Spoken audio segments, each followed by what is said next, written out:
സംസ്ഥാനത്ത് ഇന്ന് പരക്കെ മഴയ്ക്ക് സാധ്യതയുണ്ടെന്നാണ് കാലാവസ്ഥാ നിരീക്ഷണ കേന്ദ്രം നൽകുന്ന മുന്നറിയിപ്പ്.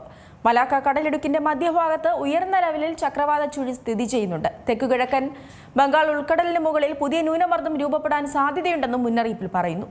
പുതിയ ന്യൂനമർദ്ദം വടക്കു പടിഞ്ഞാറ് ദിശയിലേക്ക് സഞ്ചരിച്ച് നവംബർ 24 തെക്കൻ ബംഗാൾ ഉൾക്കടലിന്റെ മധ്യഭാഗത്ത് തീവ്ര ന്യൂനമർദ്ദമായി ശക്തിപ്പെടുമെന്നും റിപ്പോർട്ടിൽ പറയുന്നു. ഇതോടെ തുടർന്നുള്ള 48 മണിക്കൂറിനിടെ വടക്കു പടിഞ്ഞാറ് ദിശയിൽ സഞ്ചരിച്ച് തെക്കു പടിഞ്ഞാറൻ ബംഗാൾ ഉൾക്കടലിൽ വീണ്ടും ശക്തി പ്രാപിക്കാൻ സാധ്യതയുണ്ട്. ബംഗാൾ ഉൾക്കടലിലും തെക്കേ ഇന്ത്യയ്ക്ക് മുകളിലും കിഴക്കൻ കാറ്റ് വീണ്ടും സജീവമാകുന്നതോടെ തെക്കേ ഇന്ത്യയിൽ വീണ്ടും ഇടിമിന്നലോടുകൂടിയ ശക്തമായ മഴയ്ക്ക് സാധ്യതയുണ്ടെന്നാണ് പ്രവചനം. കേരളത്തിൽ അടുത്ത 4 ദിവസം ഒറ്റപ്പെട്ട ഇടങ്ങളിൽ ഇടിമിന്നലോടുകൂടി ശക്തമായ മഴയ്ക്ക് സാധ്യതയുണ്ടെന്നും കാലാവസ്ഥാ നിരീക്ഷണ കേന്ദ്രം വ്യക്തമാക്കുന്നു.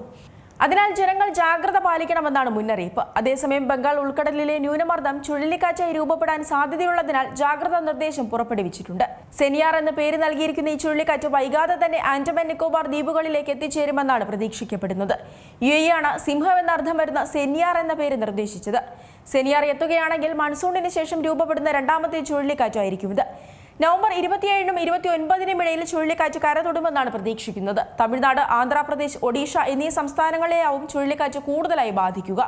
ആദ്യം ആഴത്തിലുള്ള ഒരു ന്യൂനമർദ്ദമായി സെനിയാർ മാറുകയും പിന്നീട് അതിവേഗം ഒരു ചുഴലിക്കാറ്റായി മാറുകയും ചെയ്യുമെന്നാണ് കാലാവസ്ഥാ വകുപ്പ് പറയുന്നത്. കൊടുങ്കാറ്റായി മാറിയാൽ കിഴക്കൻ തീരത്തേക്ക് നീങ്ങുമെന്നാണ് നിഗമനം.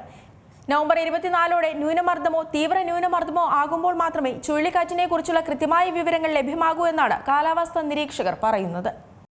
ഏറ്റവും പുതിയ വാർത്തകളും വിശേഷങ്ങളും വിരൽ തുമ്പിലറിയാൻ സീ മലയാളം ന്യൂസ് എല്ലാ ഡിജിറ്റൽ പ്ലാറ്റ്ഫോമുകളിലും ലഭ്യം.